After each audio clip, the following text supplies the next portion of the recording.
m'excuse du petit retard que nous avons.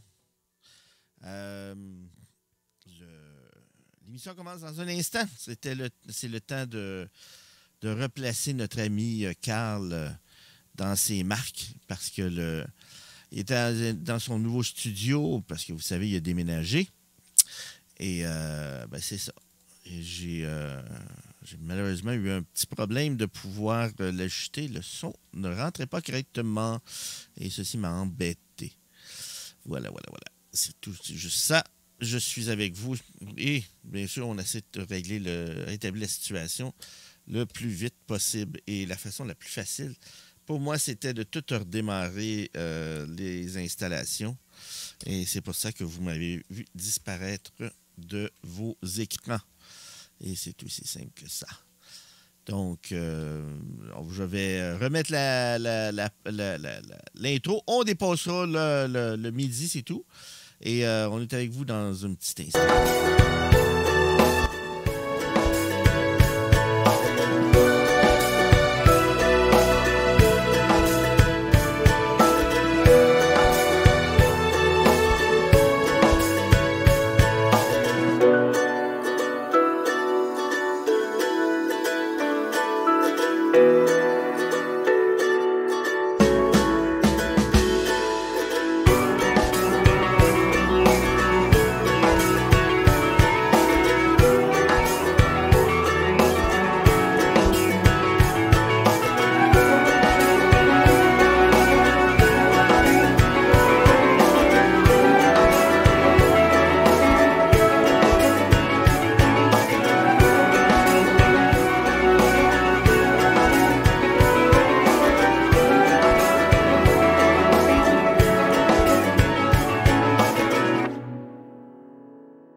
bon midi tout le monde et merci de venir nous rejoindre.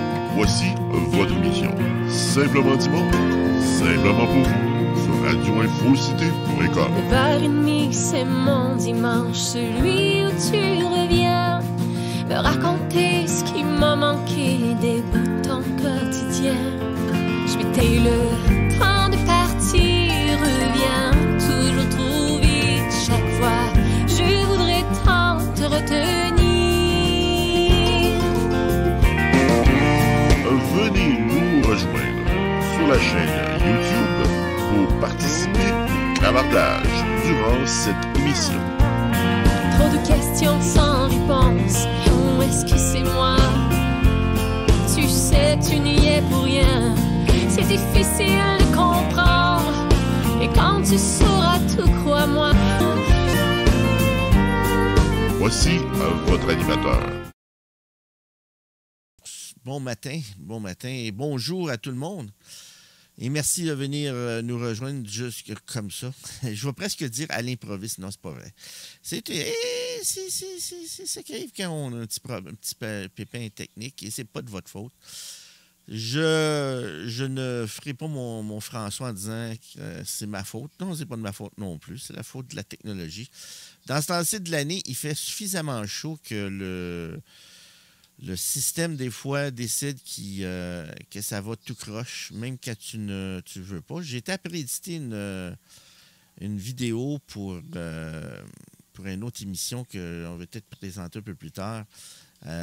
Puis quand elle m'a appelé en même temps, puis ça me rappelait qu'il était déjà l'heure.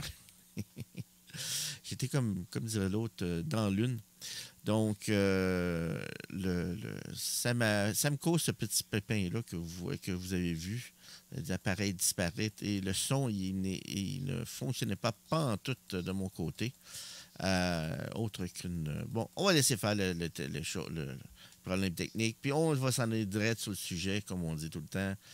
Il faut juste que je trouve où est la bonne entrée de ma caméra. Et voilà.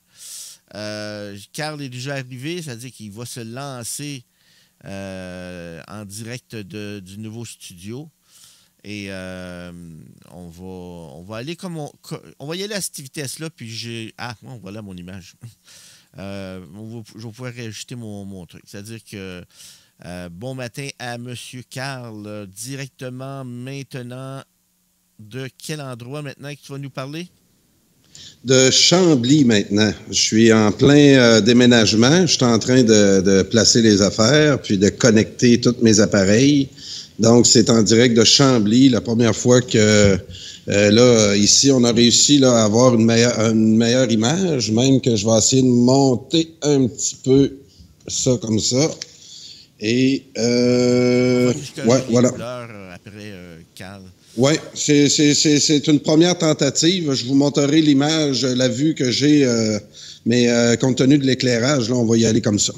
Donc, écoutez, une émission bien remplie. Jean-Marc, tu vas avoir beaucoup de travail.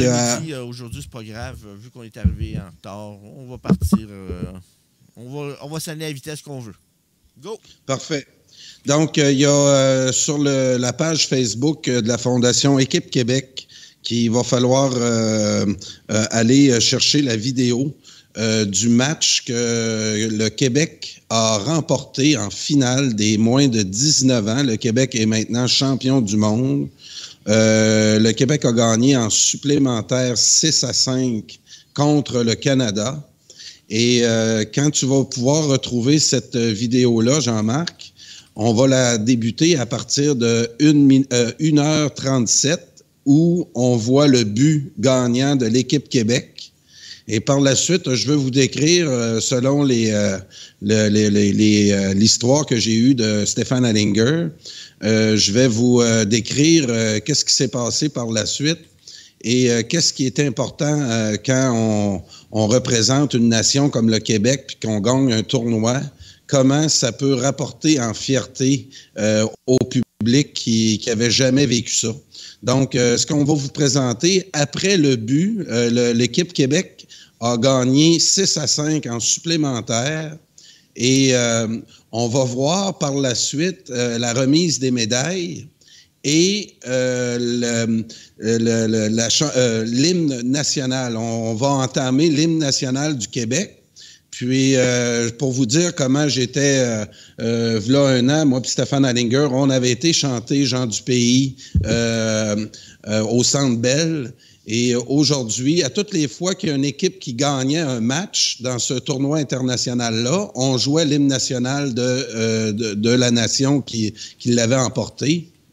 Donc, à tous les matchs, le Québec a tout gagné ses matchs et a gagné en finale 6-5. Et on a eu droit à Jean du Pays 5-6 fois là, pendant le tournoi. Et avec le gros drapeau du Québec et des jeunes Québécois là, fiers de défendre le drapeau du Québec. Donc, on va voir ça par la suite. Et on voit les gars avec leur médaille d'or au cou, avec leur gilet du Québec.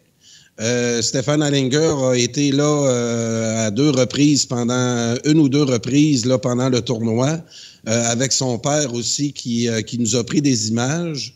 Donc, si tout va bien, d'ici la fin de l'émission, on va pouvoir, quand Jean-Marc sera... on aura reçu toutes les vidéos. Stéphane Hallinger doit écouter sûrement là, ce matin parce que on s'est parlé tôt ce matin, lui et moi. Puis, on va vous présenter aussi, si possible, Jean-Marc, l'entrevue qu'il a fait avec certains joueurs de l'équipe. Pas après la victoire, parce qu'on prépare une émission... c'est au Journal du Soir, on va avoir avec nous l'entraîneur de l'équipe gagnante et on va essayer aussi de vous organiser quelques entrevues avec les joueurs qui ont beaucoup apprécié, entre autres, les entrevues que Stéphane Hallinger leur a accordées. Parce que il dit c'est la première fois que je fais une entrevue pour une équipe. Puis les petits gars ont joué au deck hockey au nom du Québec. Puis ont vu toute l'exposure, excusez-moi l'expression anglaise, que ça leur a donné. Puis je pense qu'on peut imager ce qu'on parle depuis plusieurs mois, la Fondation Équipe Québec, que c'est important, c'est nécessaire et essentiel à une nation qui veut perdurer, d'avoir leurs équipes nationales dans des compétitions internationales. Donc, quand on va avoir la vidéo à 1h37, j'invite les gens à aller sur la page Facebook pour ceux qui veulent voir le match. L'autre fait à noter, c'est que l'équipe Canada qui joue contre eux, pour la plupart, c'est des Québécois nés sur le territoire québécois qui jouaient dans l'équipe Canada. Ah oui? Donc, imaginez-vous le potentiel que le Québec a. Au niveau du deck hockey, Stéphane a parlé à plusieurs personnes en fin de semaine et il me disait qu'il n'y a pas un endroit au monde où le deck hockey est pratiqué d'une façon aussi organisée dans le monde. Donc, le Québec, on est capable de fournir une équipe au Canada, puis on est capable d'avoir une équipe championne pour ce tournoi-là. L'entraîneur qui a hérité de l'équipe Québec, c'est lui-même là, qui a monté l'équipe, puis il a été chercher ses gars un peu partout au Québec. Et il a monté, il a pas perdu un match dans ses matchs préliminaires. Il a battu le Canada dans les matchs préliminaires. Et il est revenu en remettre lors des finales en gagnant ça en supplémentaire 6-5. Vraiment, j'ai hâte de les voir, les images, parce que moi-même, là, je les ai pas vues. Comme vous le savez, là, je suis en plein déménagement. Donc, si pendant l'émission, on peut voir ça ensemble, là, ça va me faire plaisir là, de décrire ça aux gens. Donc, très intéressant. Si on suit aussi au niveau international le sport, je l'ai moins suivi là, ces derniers jours, mais j'ai appris dans les dernières minutes que Haïti avait gagné contre le Canada dans c'est la Coupe américaine là, entre les nations nord-américaines. On fait un tournoi au soccer, même qu'il y a certains joueurs de la MLS là, qui jouaient dans ce tournoi-là. Et le Canada a perdu contre Haïti. Donc, c'est Haïti qui s'en va en demi-finale. Donc, c'est pour vous dire aussi des petites nations qui peuvent rivaliser avec n'importe quelle grosse nation. On peut, au Québec, espérer avoir mieux pour le futur, pour nos jeunes au Québec. On va regarder ça tantôt, là, mais C'est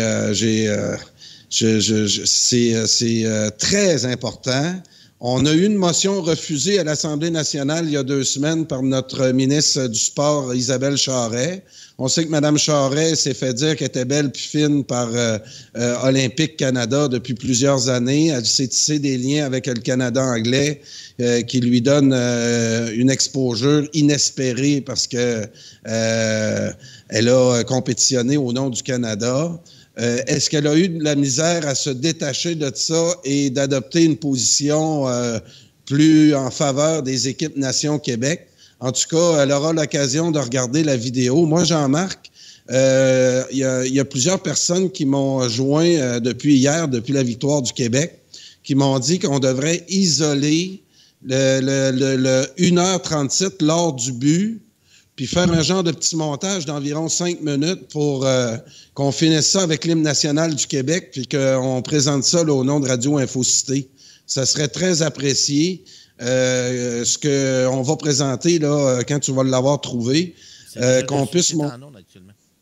Ah oui? Donc, on est-tu à 1 minute 37? Oui, c'est ça, c'est 5-5. Et là, je suis un petit peu... je vais essayer juste... On va... Alors, on regarde ça ensemble, puis on commente ça. J'essaie de te trouver le morceau exact.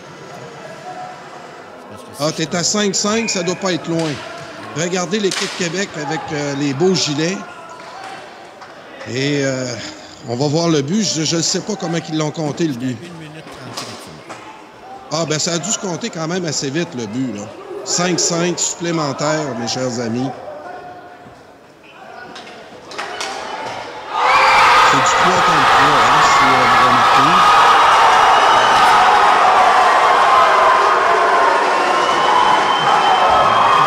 Tiens, voilà, c'est la victoire. Regardez ça, les gars. Si t'as du son, tu peux le mettre, là, je peux m'enfermer. Là, regardez ça, là. Une dizaine de Québécois fiers, ça donne des frissons. Parce qu'on n'a pas eu le... Regardez, on regarde le but. Paf, merci, bonsoir. Le Québec, champion du monde des moins de 19 ans.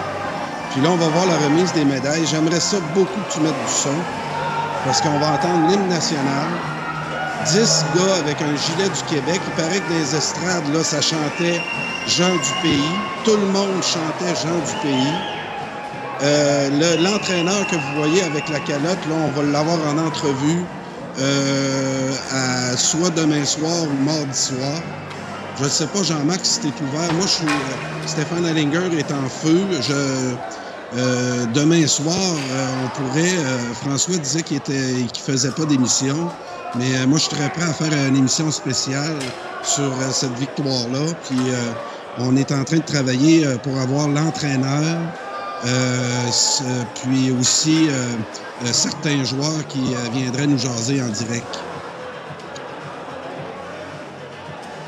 Donc, je vais parler vite. On a également, demain soir, on a également une émission avec Céline. Également, qu'on fait presque.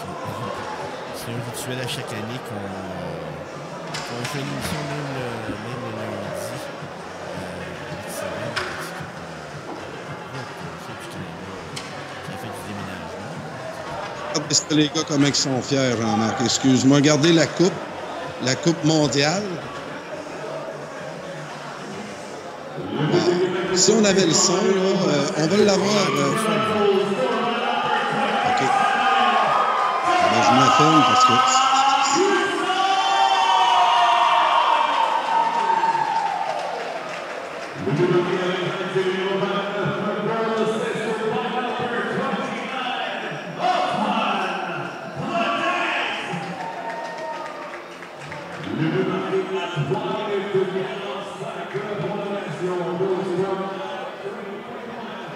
Pas fini dans la main. Il paraît qu'il y avait une rivalité des estrades qui était énergisante pour les deux équipes. Il y a eu un tout match.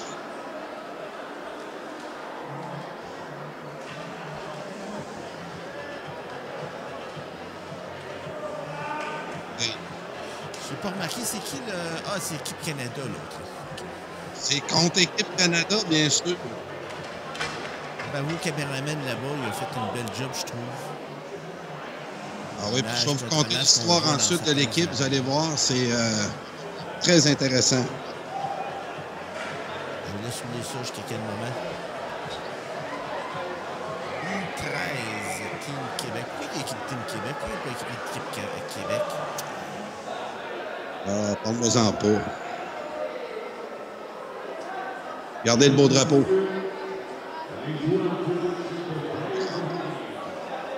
voit le beau drapeau. Hey, les gars se drapent dans leur drapeau du Québec. Tu peux-tu avoir mieux que ça? Ça n'a pas coûté cher, là, pour cette fierté-là de notre groupe. Quand on dit là, qu'il faut investir là-dedans, là.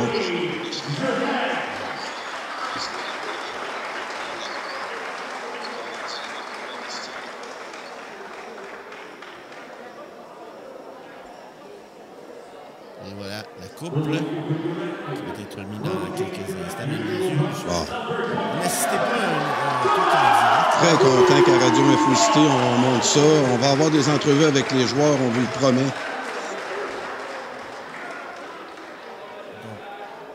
comme on avait dit, on va avoir une équipe Québec demain qui va être... on va laisser l'équipe Québec qui va être en ondes. Je sais qu'il y a du monde parmi vous qui n'aimez pas trop qu'on parle de sport. Ça, je comprends cela. Mais je suis fier lorsqu'on a l'occasion. Et à ce moment-ci, c'est Québec. On dit qu'il y avait au-dessus de environ 1000 spectateurs. C'est bon. Excellent. Ça fait du bien de se reconnaître. C'est ce que Linda Lelage nous écrit. Le clavardage. Merci Linda. On aime ça, se reconnaître nous autres aussi. Juste Linda qui aime ça. Les joueurs du Canada, pour l'essentiel, 90, en tout cas, une bonne marge, c'était des Québécois qui s'étaient monté une équipe au nom du Canada. Ah oui? Et au dernier moment, il manquait d'équipes au niveau international. Et c'est comme ça que le Québec a pu se monter une équipe. Et c'est ce que Stéphane Allinger nous racontait. L'entraîneur que vous allez voir là, quand on va donner la médaille d'or, lui s'est monté une équipe à travers le Québec. Il a été chercher de très bons joueurs. Et on en voit un qui n'accepte pas sa médaille d'argent. Ça, c'est être mauvais perdant. Je trouve ça tellement antisportif.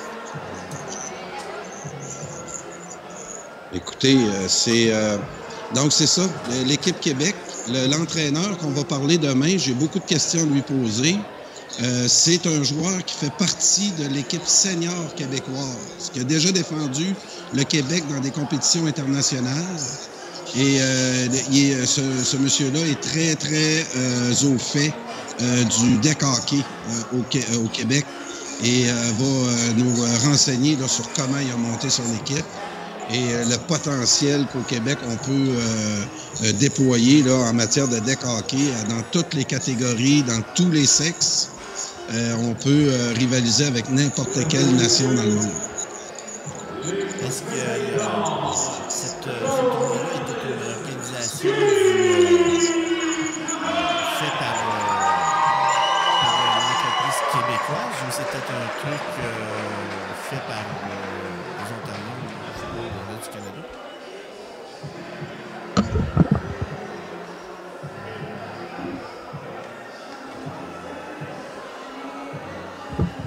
Donc, vous voyez l'équipe québécoise qui reçoit son magnifique prix, c'est-à-dire cette médaille d'or. Et c'est le premier c'est pas le premier tournoi, mais c'est la première médaille pour une équipe toute québécoise. Oui, puis on sait que les seniors ont remporté la médaille d'or il y a 2 ans dans un championnat international.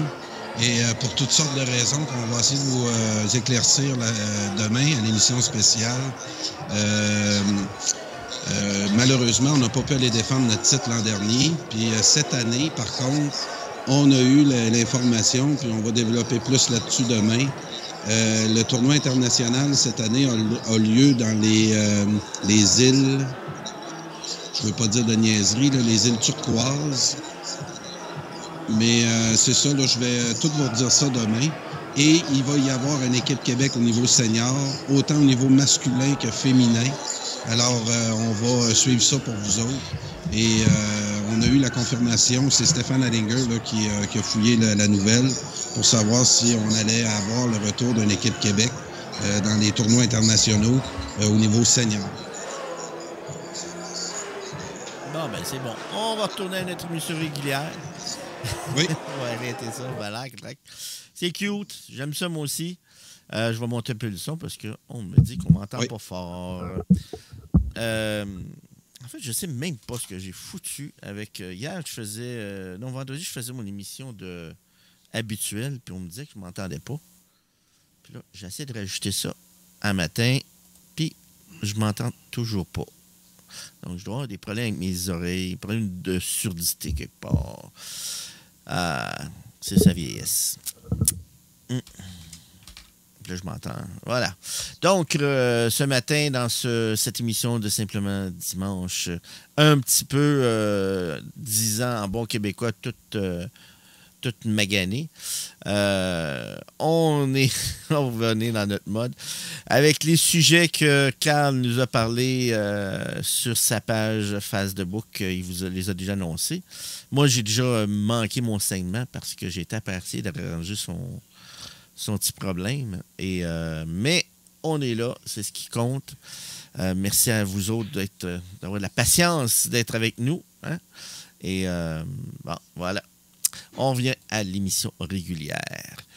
Demain, on vous annonce déjà demain que vous allez voir une émission avec M. Allinger qui va venir nous raconter sûrement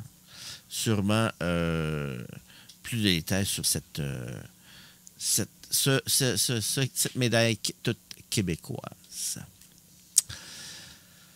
Il y a un bon commentaire que j'ai vu ici. Où est-ce que j'ai vu ça? Où est-ce que j'ai pas des commentaires? Où je l'ai mis? Voilà. J'étais après. Viens-t'en ici. Non, mais ici. Je sais même pas où est-ce qu'ils sont rendus mes commentaires. Ça m'énerve. Ou peut-être que j'ai pas ouvert la bonne fenêtre. Ça m'étonnerait. Mais j'avais vu un commentaire tantôt que je voulais vous lire. Voilà. Qui nous disait « Ça faisait bizarre de battre des Québécois aux couleurs du Canada. » C'est Cactus qui nous écrivait ça dans la salle de clavardage. Je te comprends 100%. Mais dites-vous que ces Québécois-là se sentaient plus Canadiens que se sentaient Québécois. Et il y a quelque part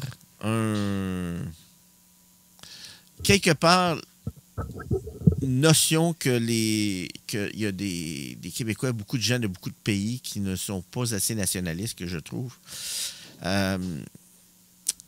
Qu'il y en a d'autres pays qui également défendent très bien.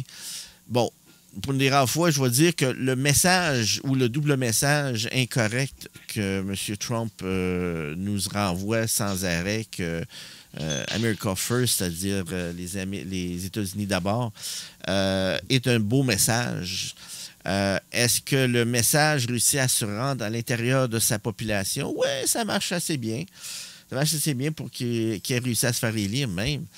Mais il y a beaucoup de méthodes de le faire. Mais il y a du monde ici au Québec qui viennent s'établir dans notre province. On n'est pas une province. C'est ça qui est le problème que j'essaie de leur faire comprendre, excusez-moi. J'essaie de leur faire comprendre, vous n'êtes pas dans une province, vous êtes dans un État ici. Ici, l'État, c'est une nation, donc on est dans un État. Et il y a beaucoup de gens qui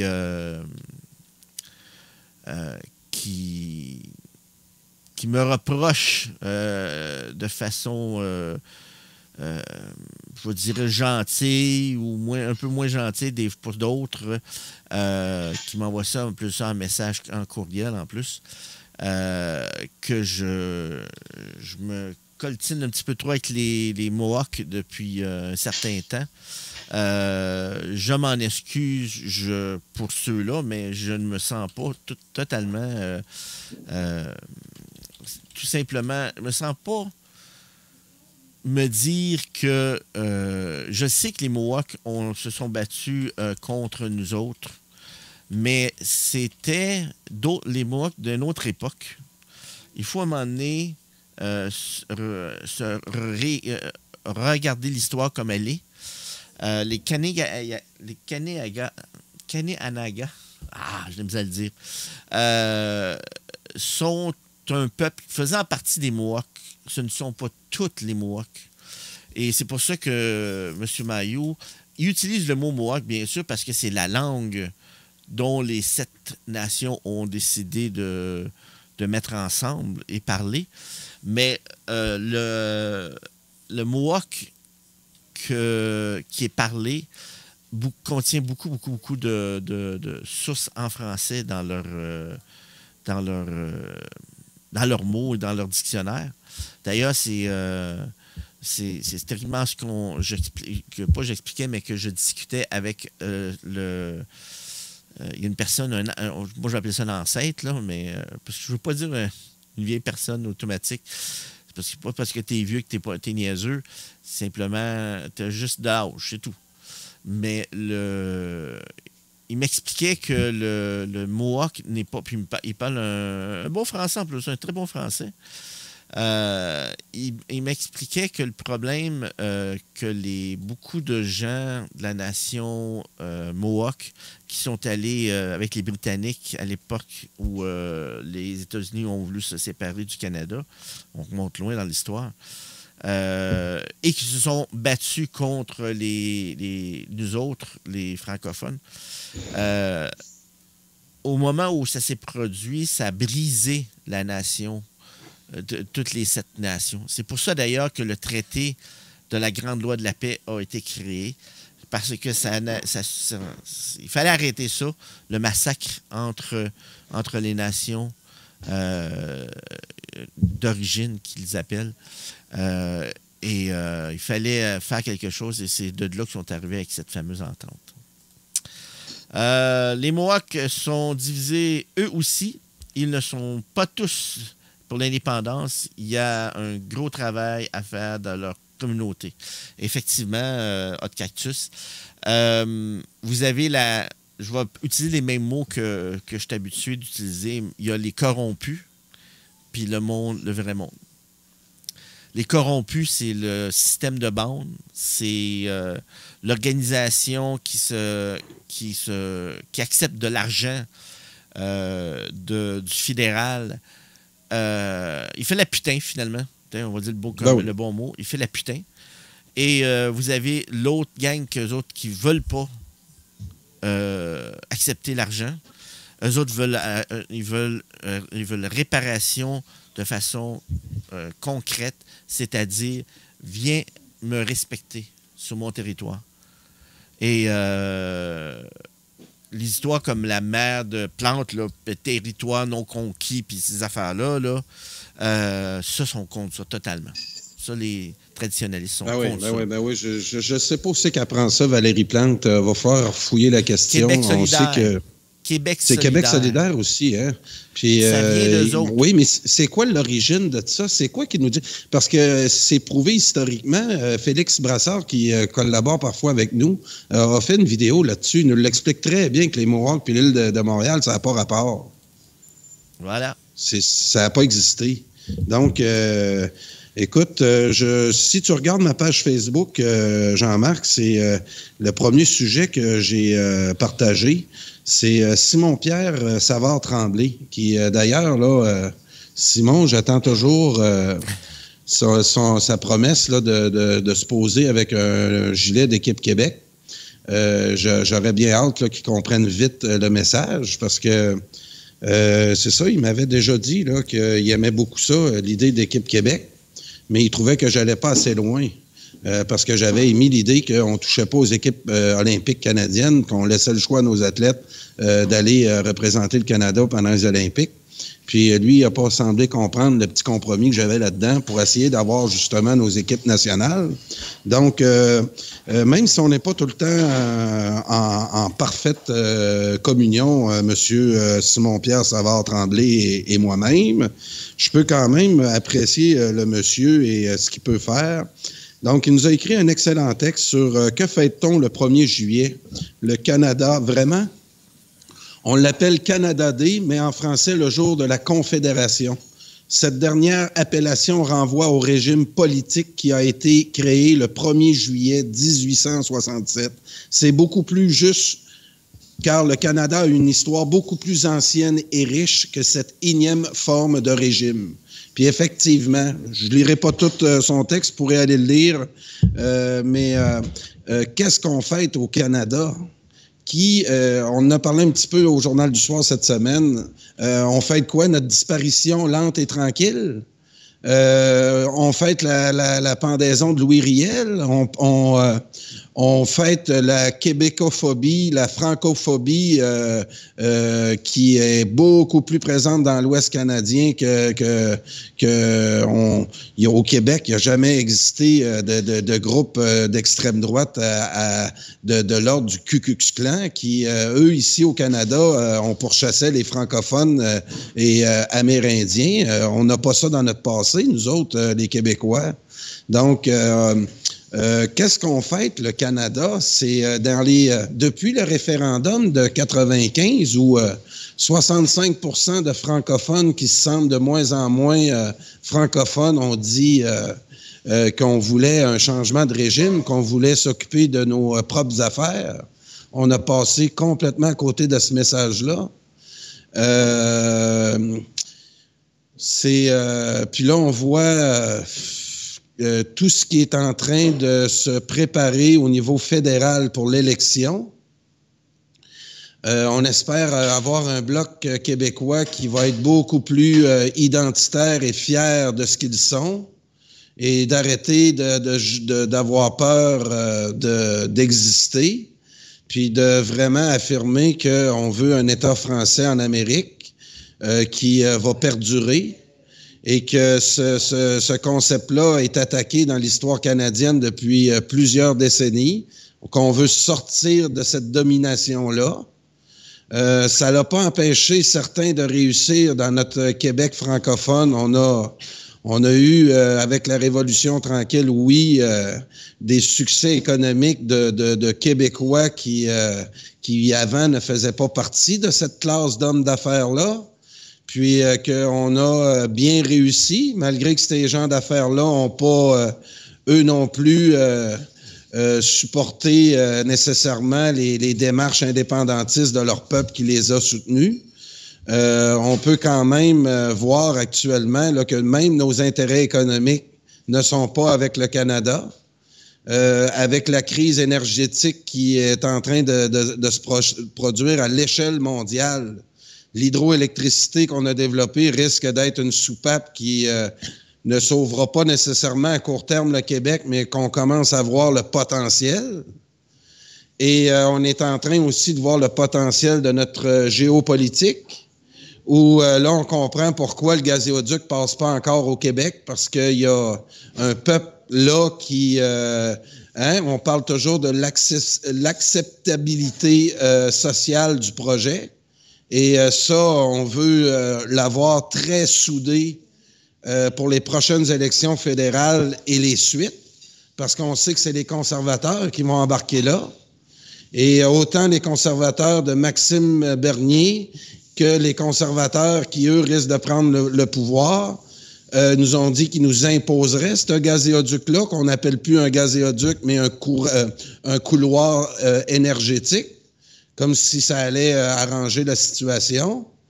Donc, nous, on oppose au concept de dépendance canadienne, de péréquation et de toutes les épouvantails qu'on veut nous sortir au Canada anglais. Nous, on y va avec l'indépendance, les droits de passage et la vente de notre énergie renouvelable aux États du nord-est américain, qui, à mon avis, là, va nous permettre, si on se met à expliquer ça aux gens, va nous permettre de voir que notre potentiel n'est pas vers l'ouest, ni surtout pas vers l'Ontario. Faisons-en l'histoire de l'Ontario, puis pourquoi le Parlement est maintenant à Ottawa, dans une ville ontarienne qui enrichit la province de l'Ontario. Moi, c'est un concept que je savais pas, mais que j'ai appris dans les dernières semaines, que quand on établit une capitale dans un pays, on veut surtout pas l'établir dans un État ou dans une ville, surtout pas dans un État qui, parce que ça a l'avantage de cet État-là beaucoup plus que toutes les autres. Donc, même aux États-Unis, Washington est à part de l'État dans lequel elle est. Donc, il faut voir aussi dans l'histoire canadienne comment l'Ontario a dépossédé des richesses du Québec, puis qu'on essaie d'en faire un modèle économique aujourd'hui, qu'on est tous fiers, nos larbins québécois sont tous fiers de la ville de Toronto puis de leur succès. Puis on se pose la question, mais pourquoi que Montréal décline tant? Puis c'est d'ordre systémique, c'est le système canadien qui fait ça depuis plusieurs décennies. Il faut comprendre ça aussi, qu'on a été dépossédé par nos occupants. Et faut aussi voir, moi c'est un sujet qui me fait réagir, les Montréalers que j'ai enseigné à mes étudiants. Quand les commerçants français ont quitté lors de la conquête, on les a remplacés par des hommes d'affaires anglais qui sont venus ici. Là, on a des témoignages de gens qui ont vu comment ces hommes d'affaires-là nous ont exploités, ne serait-ce que dans l'industrie du bois. Il y avait des essences de bois dans la vallée du Saint-Laurent où certains vont dire « Ouais, mais ça a fait travailler les Québécois. » Oui, mais ils en ont surtout profité. Et c'est eux autres qui ont reparti avec le gros morceau du gâteau. Donc, faut pas oublier que nos hommes d'affaires, qui en plus d'être des hommes d'affaires en soi, sont là pour leur profit et non pas nécessairement pour sauver l'humanité. Nos hommes d'affaires, à nous, eux autres, avaient une mission d'étrangers occupants qui sont venus vraiment nous siphonner jusqu'à la dernière goutte. Et ça continue. Il n'y a pas un point de rupture dans notre histoire qui nous dirait « Ah, OK, ici, là, il n'y a plus de Montréalers. » Aujourd'hui, les Montréalers, ils s'appellent Jeff Molson, ils s'appellent Irving, ils s'appellent... Monsieur Nantel a montré dans sa dernière vidéo toutes les multinationales qu'on dit québécoises, Bombardier, SNC-Lavalin. Allez voir c'est qui sont dans les bureaux de direction. Puis c'est tous des chums. Encore une fois, issus de la culture canadienne affairiste des Montréalers, c'est eux, Bronfman. C'est toutes des familles qui se sont mis riches grâce à des privilèges que la couronne britannique leur a donnés, qui aujourd'hui on appelle le Canada, qu'on a essayé de changer ça avec on a essayé de voler, c'est Simon-Pierre Savard-Tremblay qui l'explique dans son texte, comment nos amis du Canada anglais se sont servis de nos emblèmes pour s'en accaparer. Puis avant, un Canadien, ça voulait dire un francophone d'Amérique. Aujourd'hui, ça veut dire un anglophone qui n'est pas américain d'Amérique. Donc, c'est des choses comme ça que l'histoire se transforme. Et le monsieur tout le monde aujourd'hui qui se lève puis qui regarde les résultats, effectivement, il va faire comme les petits gars qui ont aimé mieux aller jouer dans Équipe Canada au deck hockey que de venir jouer dans Équipe Québec.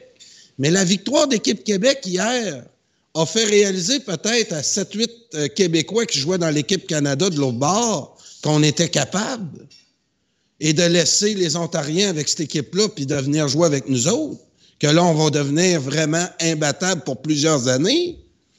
Donc, ça va leur faire comprendre pour la première fois le potentiel. C'est ce que Maurice Richard nous a donné dans les années 50 puis qu'on n'a pas voulu.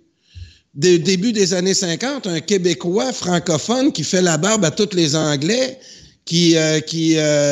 qu'on disait incapable, c'est un peu le parallèle qu'on a fait avec les joueurs de baseball noirs aux États-Unis.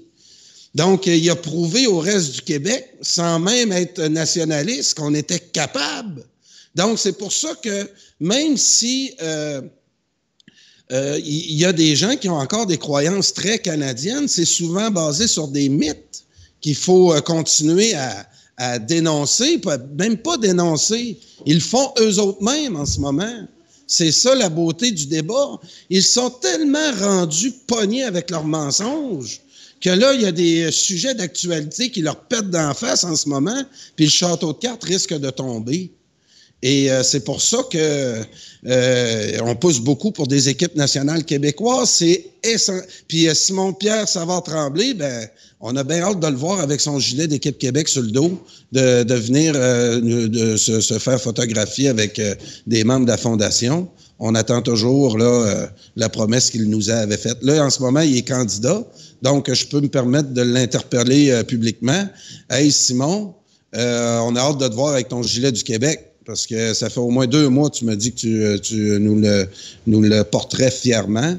Donc, en campagne électorale, on aimerait bien ça. Lorsque Simon Savard-Tremblay a fait cette promesse-là, il était pas encore candidat, je présume?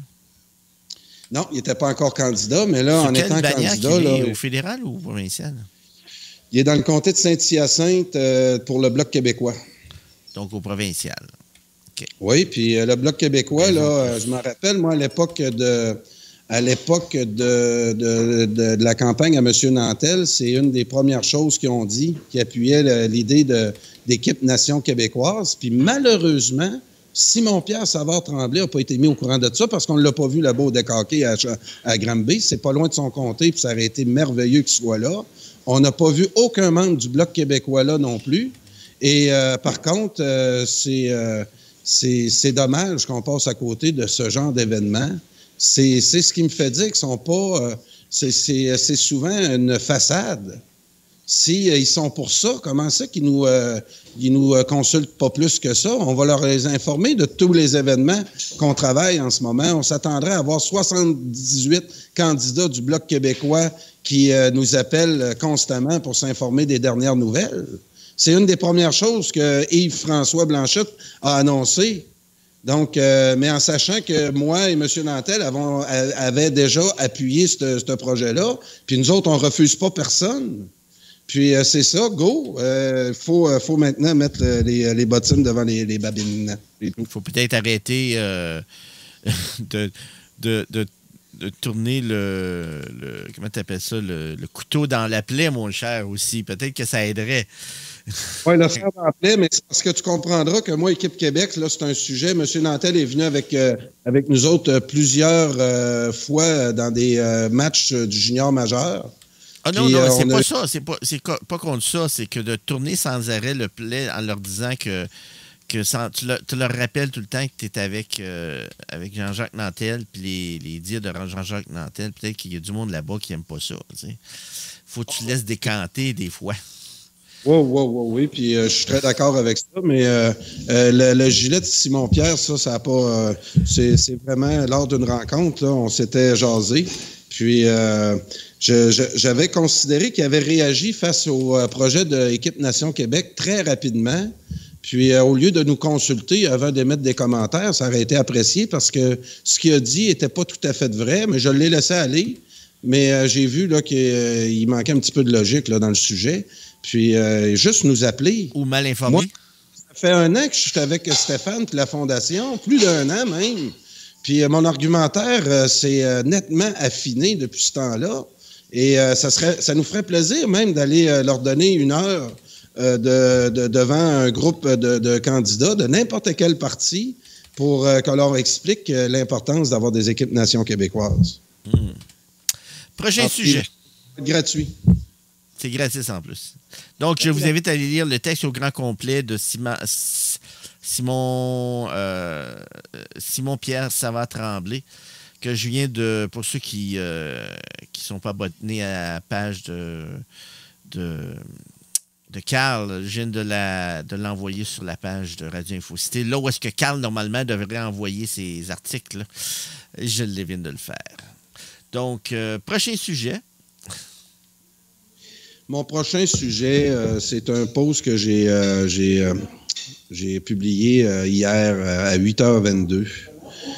C'est un message qu'un Québécois envoie à Emmanuel Macron et qui nous parle du phénomène là, de l'américanisation de l'Occident. Puis comment maintenant là, la culture anglo-saxonne semble influencer tout le monde et même fait oublier la culture de certains. Puis c'est un petit texte, je vous le lis très rapidement. Puis ensuite, vous pourrez lire ça s'intitule « Colonialisme anglo-américain. Des Canadiens appellent le président français ». Il nous banalise, il nous infériorise, lance Jean-Paul Perrault, véritablement remonté contre Emmanuel Macron, président de la France. Hey, on a un président de la France qui va parfois à l'international et qui s'adresse qu'en anglais. C'est une chose qu'on ne verrait pas ailleurs. La francophonie, en ce moment, souffre d'un gros complexe envers l'anglais.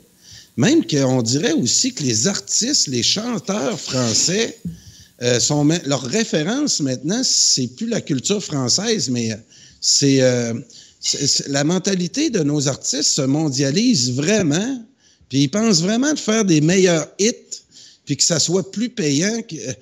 Je ne sais pas qu'est-ce qui est motive. Il y a de l'économique là-dedans aussi. Meilleur succès, mon cher. Meilleur succès, pas des hits. Le succès, c'est économique en même temps, mais on ne se contente plus du petit marché français. De moins en moins, là, tu regardes les gros noms français, puis ils sentent tout le temps besoin d'essayer de te faire 2-3 couplets avec la langue anglaise. Bref, c'est un phénomène, moi, que je trouve préoccupant parce que même si on dit que les Québécois, on a passé à travers le temps puis que le français est resté... quand tu fais le tour là, de l'anglophilie, de la musique anglaise, entre autres, ça, je trouve ça préoccupant, qu'on n'écoute plus. Mais parfois, il y a des signaux qui me rassurent. J'ai travaillé dans des milieux jeunes les derniers mois. Puis, comme je t'ai dit, le rap français... Il y a des jeunes là, qui se déplacent le vendredi soir puis le samedi soir, ils se réunissent, pas pour écouter du Coldplay, mais pour écouter du rap français. Puis moi, je pense qu'il y a de quoi là-dedans qui les rejoint beaucoup, des phrases qui évoquent leur quotidien. Puis quand tu réussis à aller leur trouver une histoire qu'eux-mêmes ont vécue, ça peut... en tout cas, ça semble les intéresser. C'est là aussi l'important de comprendre les paroles dans une chanson. Combien que j'ai vu aussi des petits-enfants pas comprendre du tout ce qu'ils chantent. Puis au lieu de leur faire apprendre une chanson où tout de suite ils comprendraient les paroles qu'ils chantent, ils vont chanter des chansons anglaises parce qu'ils sonnent selon eux mieux. Puis on le voit entre autres dans des émissions La Voix Junior. Je trouve ça toujours désolant quand il y a un parent qui envoie son enfant montrer le talent de son enfant au grand public. Il y en a qui vont te répondre, c'est pas les parents. C'est pas la faute des parents, c'est la faute des jeunes. C'est les jeunes qui choisissent de chanter ça. Oui, mais moi, comme parent, en tout cas, je peux te garantir que si mon fils m'avait dit à 5 ans, je veux aller chanter à La Voix, je me serais... tu es capable d'influencer un petit gars de 5 ans là, à chanter la chanson que tu veux. Là. Je peux pas croire, là, non. Et il y a de quoi là, qui se passe avec les parents là-dessus aussi. Puis, nous autres aussi, nos parents écoutaient aussi... Ça date pas là, de quelques décennies, mais je trouve que le phénomène est encore plus grand aujourd'hui. Le baby boomer était très américanisé. Ah oui. Puis rappelez-vous, Raymond Lévesque, entre autres, a quitté le Québec à un moment donné parce que la chanson québécoise devenait souvent... Les gros hits de chansons québécoises, c'était des chansons traduites américaines que certains auteurs ici reprenaient puis faisaient des grands succès au Québec avec ça. Et Raymond Lévesque était un des précurseurs là-dessus à dire qu'il y a moyen qu'on ait notre propre musique. Puis il s'est exilé justement en France pour développer il voulait être plus entouré de culture française. Puis donc il y a beaucoup ça là qui à mon avis qu'il faut encourager en tout cas. On peut pas l'imposer. Mais je pense qu'on a encore une masse critique en territoire québécois qui nous permettrait là, de renverser la situation. Entre autres, là, moi, il y a un gros coup de barre. Il y a une des choses qu'on n'a jamais demandé d'avoir le pouvoir au Québec. Puis je pense que pour des raisons culturelles, je pense qu'au niveau canadien puis même international, on pourrait faire des pressions là-dessus. Compte tenu qu'on est 6 millions sur un bassin de 300 millions d'Anglais, moi, je pense qu'on ne devrait pas laisser à la majorité canadienne le contrôle de nos ondes, radio, télévision. On parle autant c'est aussi important que les frontières, que des équipes nations. Moi, je pense que il faudrait être beaucoup plus sévère que quand on donne le privilège à une radio d'émettre en ondes, là, c'est le CRTC qui donne ça en ce moment, qu'on ait un contrôle beaucoup plus québécois, de redonner à la majorité québécoise francophone. C'est le seul endroit maintenant qu'on est majoritaire, le contrôle de de nos médias. Et parce qu'on voit entre autres ce que Trudeau fait actuellement, là, c'est très préoccupant de voir l'argent que le fédéral met dans la Pravda radio-canadienne et que tout ce qui suit avec ça aussi, les subventions qu'ils donnent à plusieurs médias locaux, ça montre que ces gens-là ont une influence avec l'argent des autres. C'est ça qui est le pire aussi. Ils font ça en même nos taxes. Ils financent notre propre manipulation. Et il faudrait enlever le fédéral de ça parce que tous les domaines que le fédéral a comme pouvoir, on laisse à la majorité canadienne décider pour nous. Puis c'est pour ça aussi, dans toute modification de système politique québécois en ce moment, où on veut donner, certains partis politiques veulent donner là, des pouvoirs énormes à des régions. Moi, je pense que c'est le premier pas vers le morcellement du Québec. Si ce qu'on veut éviter et qui est encore évitable. Si on donne trop de pouvoir aux régions, qu'on donne entre autres mettez des droits Gatineau décide de financer maintenant que des écoles anglaises ou il va y avoir certaines régions là.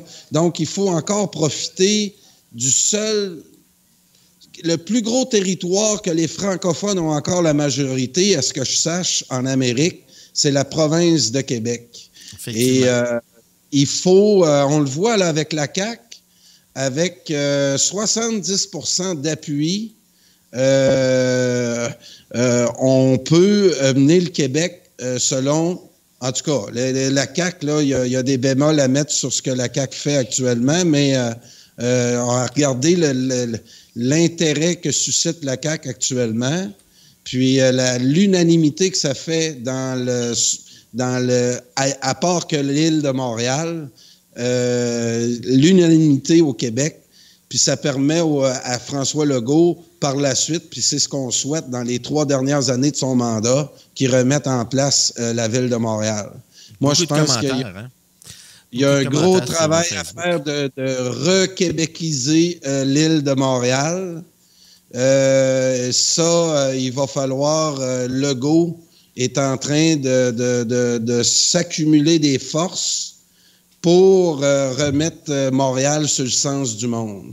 Moi, je pense qu'avec la commission Charbonneau, on a vu entre autres défiler des directeurs de la ville de Montréal. On a vu vraiment comment une ville qui est gérée par des étrangers, où l'intérêt national passe en 3e, 4e rang, comment il y en a plusieurs là-bas qui ont commis des actes de haute trahison qui mériteraient des emprisonnements à grande échelle qu'on a passé par-dessus.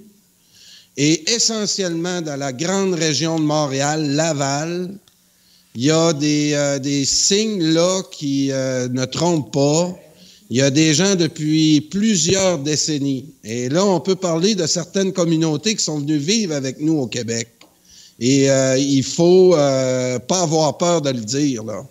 Il y a des groupes communautaires qui ont pris en main certains secteurs économiques, de la construction, Puis la Charbonneau nous l'a montré sans qu'aucun commentateur nous en parle. Donc, il y a c'est toujours facile entre membres de la même famille de se dire des grands secrets qui nous permettent de prendre des avantages dans certains secteurs qui, par la suite, là, oublie ça, là, tu ne remettras jamais les pieds là. Il va être très dur de québéciser à nouveau certains secteurs économiques qui sont gangrénés par toutes sortes d'influences qui sont loin d'être dans l'intérêt national québécois. Moi, je pense que François Legault, s'il continue à se tenir au nom de la nation québécoise, il est en train de se donner une marge de manœuvre où il va pouvoir imposer enfin, depuis la naissance du Canada, il va pouvoir imposer la vision du Québec, au moins en tout cas en territoire québécois, et peut-être même changer le futur de notre nation. Effectivement. Je suis après regarder une vidéo que, pendant que tu parlais, je sais que c'est pas gentil, là, que Hot Cactus qui nous a envoyé un matin, qui s'appelle « Faut nous faire écouter ». Une vidéo qui a comment ça s'appelle? Atomic Lab. Et c'est une pièce de musique assez intéressante. On va faire jouer ça tantôt, Hot Cactus, plutôt à la fin. Ça dit restez avec nous. Je l'ai écouté, là, puis effectivement, c'est le fun. Ça parle de comment est-ce... En fait, c'est un résumé d'un grand champion de boxe. Et comment est-ce qu'il faut être fier d'être nationaliste ou fier de qui nous sommes. Très, très bon. Puis aussi, Rick, il a envoyé, vous êtes vite sur les pitons, vous m'envoyez plusieurs vidéos. Une vidéo, par exemple, je n'ai pas capable de l'écouter au grand complet. Je vais être obligé de finir de l'écouter avant de vous l'envoyer pour être sûr. Je ne sais pas si c'est écrit Démo Sophie, donc je n'ai pas exactement le titre de la vidéo. Mais le monsieur nous parle comme ça que les gens sont devenus durs. Ça parle beaucoup des gilets jaunes. Quand ça tente de parler de ce sujet-là, je vais avoir cette vidéo-là aussi. Allô? Oui, excuse-moi. Tes gilets jaunes, tu disais quoi? Je disais qu'un auditeur nous a envoyé un lien vers une vidéo dont le monsieur nous parle des gilets jaunes. OK. Voulais-tu le passer au monde en ce moment? Non, je pense si t'es rendu à ce sujet-là... Écoute, je suis pas beaucoup les gilets jaunes. Honnêtement, les gilets jaunes, là, ça fait déjà, je pense, 34 semaines. Là, ça semble vouloir tenir bon. Mais j'ai très peu suivi le sujet, là. On en a pas mal de chats à fouetter ici avec la Fédération canadienne. Puis donc, je fais confiance aux Français là, qui voient aller Macron. On a Maxime Bernier là, qui, cette semaine, nous a dit qu'il voulait être le Macron du Canada. Donc, c'est vraiment de toute beauté à voir comment nos adversaires... Macron du Canada? Il a vraiment dit ça de même? Bah, écoute, c'est comme ça que je l'interprète. Tu comprends? C'est l'interprétation qui est... il a dit qu'il voulait créer une surprise comme Macron. Mais Maxime Bernier oublie de comprendre pourquoi Emmanuel Macron a passé. Il a été commandité par l'ensemble des masses médias là-bas. Mais Emmanuel Macron, si vous regardez le nombre de pages frontispices qu'il a faites pendant la campagne qui l'a mené à la présidence d'un gars qui était à peine connu 2 ans avant, qui est devenu le président de la France. C'est un peu comme l'homme de 6 millions. C'est un homme monté de toutes pièces par la technologie. Et Maxime Bernier, malheureusement, et la finance, Maxime Bernier, malheureusement, n'est pas conscient qu'il sert maintenant à un dîner de cons pour les conservateurs. Et qu'est-ce que je voulais dire? Il n'y a pas l'appui. Le seul appui qu'il y a dans les médias, c'est stupid. Et il va faire l'apprentissage de pourquoi Macron a... Ça va lui permettre au moins de comprendre ce phénomène-là. Pourquoi Emmanuel Macron n'a pas passé par son intelligence et tout ce qu'on a essayé de nous faire à croire de lui dans toutes ces chums de la haute finance puis qui possèdent toutes les grosses compagnies de médias. Donc, Maxime Bernier, ça va lui permettre au moins de comprendre que la politique, c'est d'autres personnes que lui qui contrôlent ça, puis que c'est pas les idées qui mènent le monde. Puis en plus que ces idées sont très contradictoires. Puis j'ai parlé avec Stéphane Poulain dernièrement là, de la Beauce, notre journaliste sportif qui collabore souvent avec nous autres à Radio Infocité. Puis Stéphane me l'a dit, même dans son comté, il n'est pas certain de passer. Puis l'autre chose qu'il ne faut pas oublier, dans le cas de la Beauce, c'est pas le Bloc québécois qui peut se faufiler entre Maxime Bernier et le Parti conservateur mené par un ancien maire d'un village là-bas. Hein, parce que quand Maxime Bernier a démissionné, puis est devenu chef du PPC, il y a quelqu'un qui a pris tout de suite sa place comme candidat du Parti conservateur dans la Beauce. Andrew Scheer et certains conservateurs avaient hâte qu'il quitte parce qu'il devenait plus important que le parti. Et je pense que l'enflure, la tête il a enflé un peu, Maxime, puis je pense qu'il va revenir sur le plancher des vaches à la prochaine élection. Je regarde la qualité de ses candidats en ce moment. Je regarde ce que Ken Pereira brasse comme politique puis comme sujet. Puis comme commentateur, chroniqueur pour une émission à Stupid, je trouve ça très bon.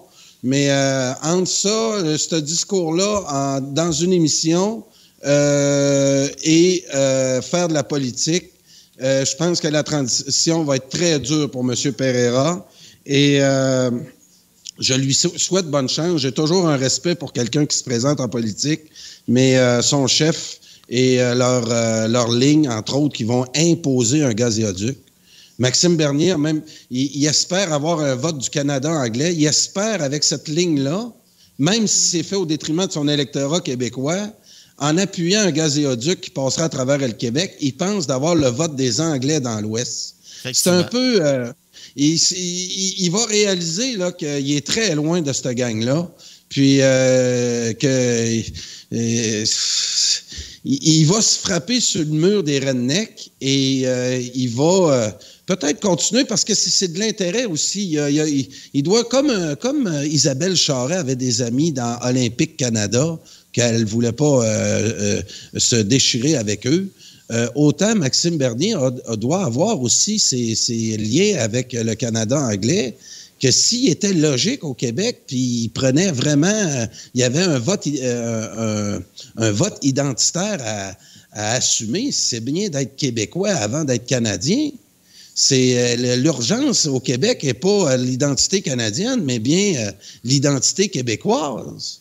Donc, c'est ça qui est très contradictoire dans le cas de M. Bernier. Puis, donc, c'est le Bloc québécois, là. Le Bloc québécois, il peut même pousser dans le reste. Il n'y a pas personne qui, en ce moment, a vu qui va, à part le Bloc québécois, appuyer les positions de François Legault et de la CAQ. Il faut vraiment que le Bloc québécois aille à fond dans le débat identitaire que la CAQ lui met sur la table. C'est pas les libéraux qui vont aller l'attaquer. Remarquez comment que Trudeau est silencieux sur la question.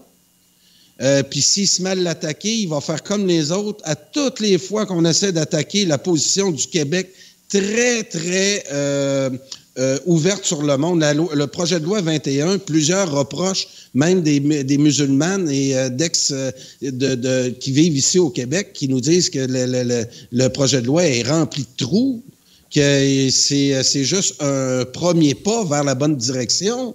Donc, il faut... donc, c'est pas le Parti libéral. À toutes les fois qu'on attaque Legault en ce moment, puis il n'y a pas juste moi qui dois le voir, il doit y avoir les spécialistes des communications en ce moment qui doivent voir l'invincibilité de François Legault, qu'à toutes les fois, le projet de loi 21 rassemble sans même parler de langue, on parle que de religion et de multiculturalisme canadien versus la vision nationaliste du Québec, on fait des pas de géant pour faire réaliser à la population l'écart qui existe entre le Canada anglais et le Québec. C'est merveilleux.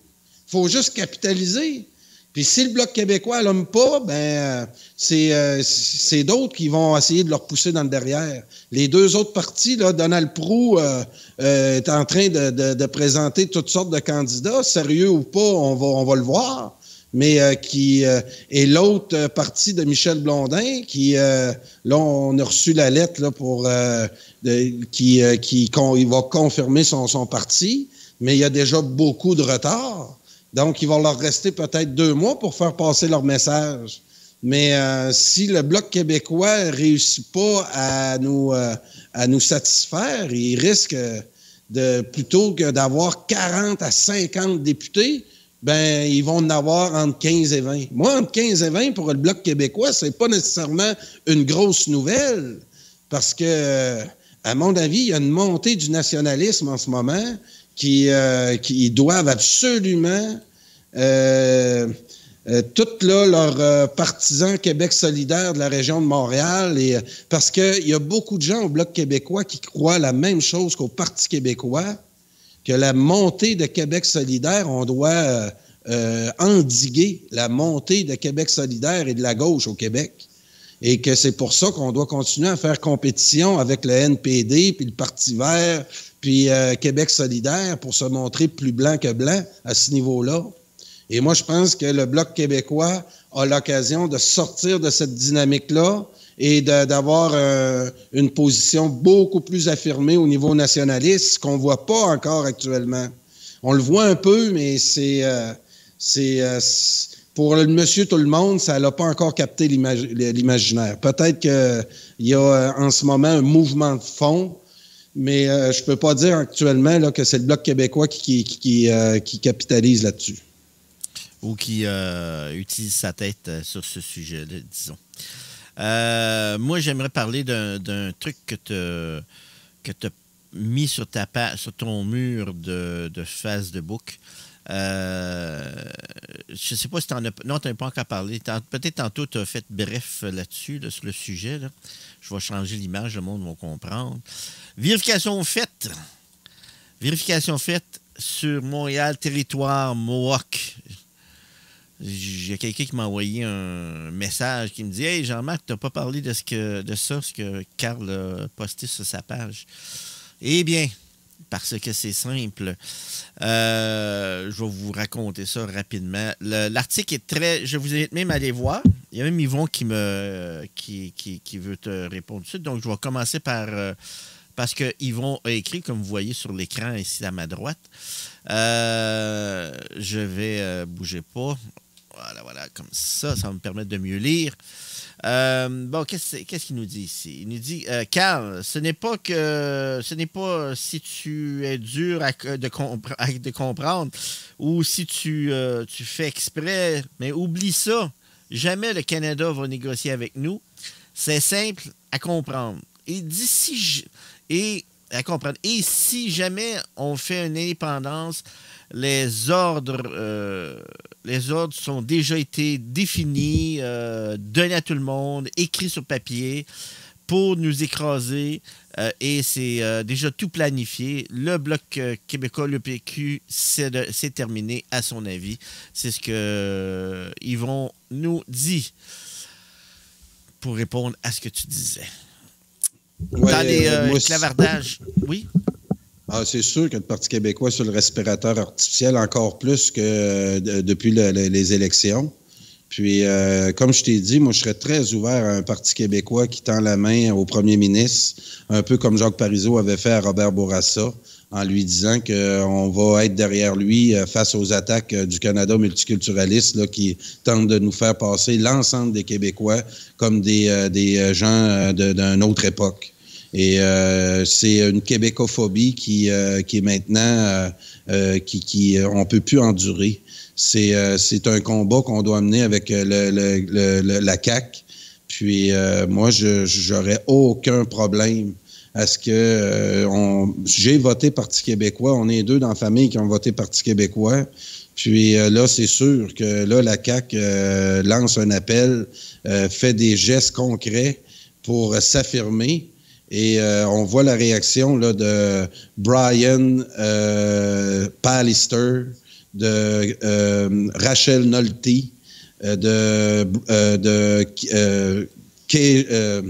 Jason Kenney, tous des gens du Canada anglais là, qui, toutes les fois là, qui ouvrent la bouche, nous permet de voir là, qu'on n'est plus dans... Ben, on n'a jamais été dans ce pays-là. On voit vraiment là, une perte de contrôle du message fédéraliste en ce moment. On voit une division. Écoute, en étant mort, on nous a prévu la disparition du mouvement souverainiste là, depuis plusieurs années. Ben, en disparaissant comme ça de quelques mois là, depuis les élections, puis on voit comment le Parti québécois, ça va pas bien, puis que Québec solidaire qui se dit indépendantiste, que personne croit, mais c'est vraiment le Parti québécois là, qui portait le message de l'indépendance. En n'étant plus là, en n'étant plus une menace, là, on voit ressortir l'arrogance du Canada anglais. Et c'est parfait comme ça. Tant qu'on est majoritaire, on dit jusqu'en 2035, ben il y a encore beaucoup de choses qu'on peut faire pour renverser la vapeur, puis virer le paquebot à 180 degrés, puis vraiment réaliser ce qu'on veut. Puis même si j'ai pas le pays là dans 2 semaines, qu'on s'en aille dans la bonne direction, ça là pour moi là c'est vraiment une victoire là. C'est juste ça. Faut rester. Tout l'intérêt que ça crée dans le public aussi, les attaques du Canada anglais en ce moment, les réseaux web font une belle job là-dessus. Mais je pense que c'est à Radio Infocité là, qu'on l'expose le mieux. Parce qu'on en fait l'énumération quasiment à toutes les émissions, à toutes les fois, moi, que je vois quelqu'un du Canada anglais. On a Jean-François Racine qui suit Steinberg. Steinberg là, est un puits inépuisable là, dans le futur. Là, il va nous sortir d'autres belles phrases québécophobes là, qu'on va savourer ensemble. Puis on va essayer de pas, nous, de notre côté, monter notre haine. On va essayer de suivre les conseils de certains qui me textent souvent. On va essayer de mener ça dans l'honneur et l'enthousiasme. Puis on va essayer de pas trop répondre à cette québécophobie qu'on dénonce depuis plusieurs années, mais que le commun des mortels qui suit pas ça, qui travaille 60 heures semaine, qui là, se le fait dire depuis plusieurs semaines. Hein. Le projet de loi 21, là, il est connu de tout le monde. Ben, qu'on ait plusieurs diffuseurs là, qui lancent le programme. Nous autres, à Radio Infocité, on est suivis peut-être par 200 personnes. Et il y a un principe en politique qui dit que si 200 personnes le savent une journée, un message qu'on lance, le lendemain, ces 200 personnes-là en parlent à 7 autres, qui le surlendemain, donc c'est exponentiel. Il ne faut jamais sous-estimer le travail qu'on fait actuellement à Radio Infocité. Puis ceux qui nous écoutent là attentivement, je pense que... oui? Les plus que 200 personnes qui nous écoutent, on était à 1600 personnes, mon cher. Ouais, je suis très content. Il ne faut pas que tu oublies les rediffusions. Écoute, moi, je suis le seul thermomètre que j'ai, c'est YouTube. Fait que moi, je regarde entre autres les chiffres de Alexis Cossette-Trudel. Alexis, là, sur YouTube, il peut monter à au-dessus de 300. Puis dans tous les YouTubers que j'ai vus, vraiment, c'est lui là qui pète le plafond. Il y a une bonne liste de contacts, disons. Oui, c'est ça. L'autre affaire que je travaille pas, moi, actuellement, c'est d'essayer de partager les vidéos et tout ça pour essayer d'augmenter notre nombre. Puis, j'essaie là, de miser sur la qualité. Puis, on a vraiment aussi, dans nos clavardeux, des recherchistes, ce qui rendait très fort la radio d'André Arthur. André Arthur réussissait à faire des émissions. Il passait 3 heures le matin, 2 heures le midi, puis 1 heure le soir. Des fois, là, il pouvait prendre les ondes. Il était tellement... Puis, c'était grâce à ses recherchistes puis à ses auditeurs qui l'appelaient puis qui le mettaient sur des pistes, qui réussissaient à faire des émissions qui intéressaient beaucoup de monde. On aimerait faire un bon financement, puis tout lâcher nos jobs puis faire ça à temps plein. Ah, ben écoute, si tu regardes, on a posé la question à Jean Aymar. Jean Aymar aussi est suivi pas mal par ses abonnés. Son nombre d'abonnés, j'en ai marre, il dépasse... Tout le monde. Oui, mais je sais qu'Alexis est entouré maintenant là, de bons informaticiens ou des gens qui connaissent bien là, comment monter en chiffres. Et donc, on est capable de faire la même chose, nous aussi, mais moi, je pense que c'est notre contenu aussi s'améliore de plus en plus. On a des collaborateurs. Moi, j'ai hâte, après le congé estival, là, de faire des émissions avec René Ricard, qui va nous apprendre toutes sortes de choses. Là. René Ricard, là, c'est une encyclopédie à ciel ouvert. Puis sa collaboratrice, Marie Massé, qui, en passant, là, dans le nouvelle édition de Oui, je le veux de Martine Ouellette, qui est sortie ces derniers jours. René Ricard et Marie Massé écrivent un long article. Puis il y a un journaliste aussi qui nous parle de ces deux-là, qui est un excellent article là, du journaliste que j'ai pu lire en diagonale, là, mais je vais avoir bientôt là, l'édition, là, Oui, je le veux, puis je vais vous en parler dans les prochaines émissions. On regarde les commentaires. Pendant que tu parlais des commentaires, j'aime bien quelques commentaires que je vois passer. Pourquoi le fédéral et provincial, ça ne m'intéresse pas? C'est parce que je m'intéresse à l'élaboration d'une constitution pour la République du Québec.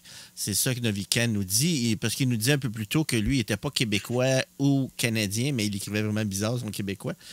Et j'étais un peu nuancé, Novican, quand j'ai lu ça, mais je peux dire que cette phrase-là, je suis d'accord avec toi. D'ailleurs, c'est pour ça que je me tiens beaucoup avec les Mohawks, malgré que le monde me aime pas ça. J'aime bien la façon de penser de Stuart Mayo. Il a tellement voyagé à travers le monde, lui et les gens de la Maison Longue traditionnelle, qu'il y a de l'information que j'obtiens d'eux autres qui est hyper important. Je me suis même fait arrêter par quelques Américains qui m'ont encouragé de dire de Radio... Tu sais, Radio Frucité, ça revient avec ton point que tu me disais tantôt. On a peut-être 500 à 600 personnes qui nous regardent, c'est ce que Cyril de Castor nous disait, mais que dans les 5 à 600 qui nous écoutent, il y en a une crise de gang qui sont méchamment haut placés. Parce que quand tu es rendu que des groupes américains viennent nous écouter, nos émissions, pour comprendre ce qui se passe ici, c'est rendu grave, là. Écoute, le premier à avoir parlé du festival de solstice d'été, c'est François. François en avait parlé 2 jours avant que ça sorte à TVA. Donc, effectivement, puis le prix Steinbeu est maintenant convoité par plusieurs. C'est Dan Bigra là, qui nous a fait une performance cette semaine à 98.5 en nous vantant la candidature de Dominique Anglade. Puis Dominique Anglade, là, je voulais me réserver un petit commentaire de 30 secondes sur elle et sa candidature. Moi, je pense qu'ils vont y laisser la place. Puis j'ai hâte qu'il y ait des journalistes qui lui demandent qu'est-ce qu'elle a fait à la conférence secrète des Bilderberg il y a environ 1 an. Qu'elle a participé. On aimerait savoir là, les sujets qui ont été traités. Mais moi, je pense qu'on laisse la place à Mme Anglade parce qu'on sait très bien que pour les libéraux, ça risque d'être très difficile aux prochaines élections si la tendance se maintient. Mais écoutez, il y a quand même 3 ans avant la prochaine élection provinciale. Mais Mme Anglade, qui veut devenir chef, va avoir quand même chef de l'opposition. Là, c'est pas une job facile. La personne qui va avoir le poste là, va l'avoir pendant 2 ans, où elle aura enduré des sondages catastrophiques, où là, les libéraux anglo... Puis là, elle va le vivre peut-être elle aussi, où on va lui donner le mérite de ne pas performer. Donc, elle va avoir la vie dure, Mme Anglade. Moi, je pense que c'est vers elle là, que tout le monde va s'en aller, parce qu'il n'y a pas personne qui veut l'avoir, le poste. Un de ceux là, qui aimerait l'avoir, mais qui a évalué ça face à Anglade, là, puis c'est facile à savoir, ça. Là, tu fais une tournée de téléphone, ça prend 2 jours, puis c'est fait. Il y a assez de travailleurs dans son bureau, M. Barrette, là, puis d'amis qui peut savoir ça assez vite. Il a dû jauger le terrain, puis il a dû s'apercevoir qu'il ne passerait pas. Puis Englad, elle... Ouais. Il y a beaucoup de gens, beaucoup d'analystes que j'ai jasé avec hier qui me racontaient que pour eux autres, le prochain qui va se présenter à ce poste-là, c'est une brebis sacrifiée, parce que c'est sûr que Legault revient. Ah oui, c'est ça. Puis c'est un peu à l'image de... Tu te rappelles, après l'époque de Brian Mulroney, on avait donné le poste de chef du Parti conservateur à une femme ontarienne. C'est quoi son nom, donc? Ça a été la première ministre du Canada. Là. Elle a eu le poste pendant 2-3 mois avant le déclenchement des élections. Comment qu'elle s'appelait, elle? En tout cas, donc, elle me fait penser un peu à cette madame-là. Là. On y donne le poste, puis là, les libéraux pourront dire là, que face aux femmes, puis tout ça, ils ont toutes, là. Elle, là, elle est d'une communauté visible. Elle parle sûrement 3 langues. Donc, dans le modèle multiculturaliste canadien, là, ça va très bien se fondre là, dans les images. Puis, Kim Campbell. C'est ça, Kim Campbell. Oui. Donc, ça va me faire... Mais elle est vraiment, c'est ça, là, difficile à attaquer parce que elle va être vraiment une image qu'on va essayer d'exploiter, par contre. C'est l'image parfaite là, du Canada anglais, du message là, de nos voisins de l'Ontario. Puis, elle va essayer là, de cheminer là-dessus. Mais je pense qu'elle va avoir des heures très pénibles. Moi, je pense qu'elle le fait en toute inconscience, elle le fait en tout carriérisme. Tu peux pas, là, en espace de 4-5 ans, là, virer caquiste puis vouloir devenir chef. Puis sans rien lui enlever, même si elle a fait plusieurs voyages au travers le Québec. Puis je pense que c'est essentiellement une Montréalaise qu'on va identifier comme une Montréalaise. Puis ça va être très dur de connecter avec le peuple québécois. Je peux me tromper, mais... Tu sais, Dominique Anglade est allé au parti, à la CAQ. C'est comme beaucoup de libéraux et péquistes qui avaient quitté le PQ sont allés à la CAQ. Ils étaient déçus de leur parti puis ils essayaient de créer quelque chose d'autre. Mais Dominique Anglade a toujours été plus libéral que caquiste. Dans son esprit, elle apprend le nom du Parti libéral à la lettre. Et alors que le Parti libéral, si tu veux regarder la définition du libéralisme que j'ai déjà, il y a quelques émissions de ça, vous ai déjà présenté, c'est quoi la définition du libéralisme? C'est essayer de faire en sorte que quelque chose fonctionne bien, mais pour tes amis. D'abord, c'est ça le libéralisme à la lettre. En tout cas, excuse-moi. Oui, un autre sujet, je voulais te parler 30 secondes. C'est sur ma page Facebook. Je vais finir. Oui, on va arrêter de sauter de coq à l'âne. On va terminer ce qu'on parlait. King Campbell a été premier ministre du Canada du 25 juin 1993 au 4 novembre 1993. C'était un premier ministre désigné de la 34e législature sous la bannière du Parti conservateur du Canada. Elle était députée avant d'être nommée à cette position-là. De Vancouver Centre, c'était pour faire plaisir à l'ouest du pays. Bon, un agneau sacrifié. 30 secondes. Après ça, moi, je vais y aller un agneau sacrifié. Voilà. Oui. La publication sur ma page Facebook, c'est pour nos grévistes de la faim là, qui sont sur la rue McGill à Montréal. Donc, si on prend la date là, de ce début de la grève de la faim, puis tu vas voir la photo là, des grévistes. Moi, il semblerait qu'elle est encore là. C'est Mme Ève Thorez qui a publié ça. Donc, moi, là, je veux absolument aller voir ces gens-là, voir s'ils sont encore là. Puis, je veux aller faire quelques entrevues pour les encourager. Écoute, c'est quand même courageux de leur part. Si tu regardes la photo là, que j'ai publiée... Oui, je l'ai. Donc, on dit là, que j'ai fouillé ça un peu. La grève de la faim, là, si... ça fait 2 jours que tu n'as pas mangé, c'est quoi les symptômes que tu vas avoir? Si ça fait 1 semaine, si ça fait 3 semaines, si ça fait 1 mois. Si c'est des véritables grévistes, puis ils ont arrêté de boire de l'eau aussi. Ils sont en ce moment entre la vie et la mort. Donc, on doit présumer qu'ils ont continué à prendre de l'eau. Hein, après le coucher du soleil, comme bons musulmans. Peut-être, mais on voit que ce pas tous des musulmans non plus. Là. Ceux qui nous montrent là, il y en a certaines. C'était un gag. Mais là, donc, je veux m'informer s'il y en a là-dedans qui c'est vraiment une grève là, hardcore, là, sans eau et sans... Vraiment, le gars, là, il y a le projet de loi ou la fille, là, le projet de loi 21, là, c'est une question de vie ou de mort. Elle a tout arrêté ou il a tout arrêté. Je veux aller voir ces gens-là. Si on continue à boire de l'eau, là, je peux vous dire que ça fait au moins, là, le projet de loi 21, ça fait au moins 2 semaines qui a été adopté. Oui. Donc, là, 2 semaines, là, juste sur l'eau, là, ils sont supposés d'être les 5 qu'on voit sur ma page Facebook. Il y a la madame du côté gauche, là, j'ai hâte de voir, là, si elle a perdu... cette madame-là peut faire facilement 2 mois avec ses réserves, mais il y a les autres, là, je commence à m'inquiéter. Il y a le... Je vais aller les voir, là. Inévitablement, Jean-Marc, c'est risible, là, ce genre de manifestation-là. Et il faut les exposer. Moi, là, c'est sûr que je vais aller passer devant là, d'ici dimanche prochain. Quand je vais passer à Montréal, je vais prendre 2 minutes pour aller à cette adresse-là, voir s'ils sont encore là. Puis c'est sûr qu'ils ne sont plus là. Moi, je suis certain qu'il n'y a plus rien là.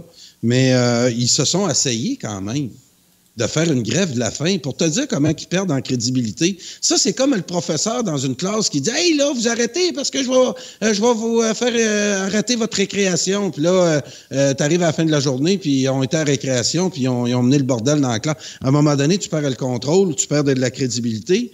Nos chères personnes là, qui sont contre le projet de loi 21 se sont discrédités eux-mêmes. Donc, c'est parfait.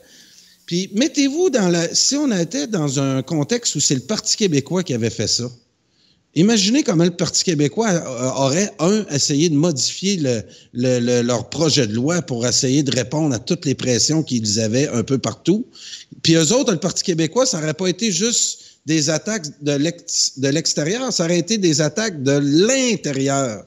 Parce que moi, je pense que le Parti québécois est pas juste le jouet des masses médias maintenant, puis du politically correct, puis de la phrase de Jacques Parizeau en 95.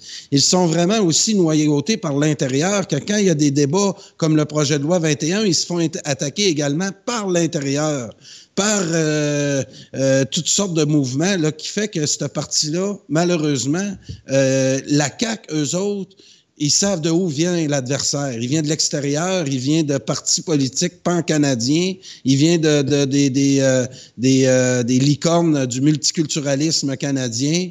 Donc, eux, ils voient arriver l'attaque, puis ils peuvent mieux répondre.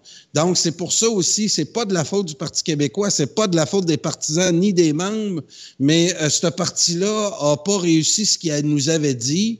Puis, ils ont essayé de profiter de notre vote nationaliste, puis ils ont essayé de se coller à toutes sortes de mouvements politically correct qui fait qu'en voulant plaire à tout le monde, ils ont déplu à tout le monde.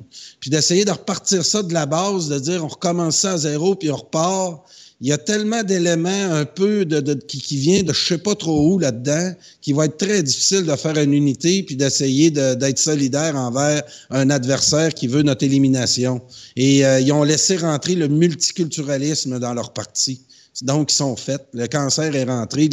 C'est pas récupérable, malheureusement. Joseph Facal parlait qu'il ne serait pas lui qui allait souffler sur la dernière petite flamme qui restait. La seule chose que je partage pas avec M. Facal sur cette analyse-là, c'est qu'il associait la flamme indépendantiste à la flamme du Parti québécois. En disant que, puis aujourd'hui, on comprend mieux. M. Facal, je pense qu'il disait qu'il voulait pas souffler parce que ça insulte. Tu parles à des partisans, là, tu passes pour un traître. De souffler sur la flamme, là, il va falloir qu'il y en ait un qui le fasse. Catherine Fournier, elle a fait un petit souffle. mais la flamme est encore là. Donc, qui va donner le dernier coup pour dire, OK, on repart ça, là, même qu'il y a peut-être une possibilité à la CAQ, là, pour certains on va voir aller les choses, mais si le Canada lâche pas le morceau, le Canada pétrolier et multiculturaliste, qui n'arrête pas d'essayer de nous culpabiliser face au projet de loi 21 et bien d'autres, je pense qu'on va, puis face à leur gazéoduc, je pense qu'ils risquent de se lever avec des lendemains très difficiles. Effectivement. Bon, je peux pas nous sauver sans vous parler de l'autre article que tu as mis sur ton mur. Bon, avant ça, je m'en regardais sur le clavardage. Il y a Linda Lalage qui nous dit très jouissif. Elle a suivi le G20, l'histoire du G20. Et elle nous écrit que c'est très jouissif. Ça, c'est du Trump. Et Ivanka était merveilleux. Chapeau. Elle a trouvé que M. Trump était parfait au G20. Il ne peut que contester que tout va aller pour le mieux pour Trump parce qu'il a été le seul président là-bas qui a affirmé son nationalisme devant tout le monde. Moi, là, pour ce qui est de son affirmation de nationalisme, j'ai rien contre ça de M. Trump. Moi, je cherche tout le temps. Moi, j'ai une phrase qui me revient tout le temps dans la tête. Puis c'est pas parce que je suis contre lui ou pour lui. Qui me revient tout le temps à la tête, c'est-à-dire à qui paye le crime. Moi, tant aussi longtemps qu'on ne m'aura pas prouvé que M. Trump fait pas ça pour des intérêts qui sont cachés en arrière de lui. Je peux pas y donner les clés de ma maison sans regarder ce qui se passe dedans. Même pour Hillary Clinton, c'est la même affaire. J'y donnerai jamais mes clés de maison sans vouloir vérifier ce qui se passe dans la maison quand il est là, parce que il y a trop d'argent qui roule derrière et il y a trop d'histoires qui sortent à gauche et à droite. Puis que ce soit un ou l'autre, il y a toujours un petit peu de vérité qui sortent. C'est pas toujours des fake news comme on voudrait les appeler en anglais. Oui, puis il est jouissif aussi de voir au G20 comment Justin Trudeau a essayé d'aller chercher les poignées de main puis les gens lui tournaient le dos. C'est vraiment... quand tu couches... On ne peut pas espérer mieux.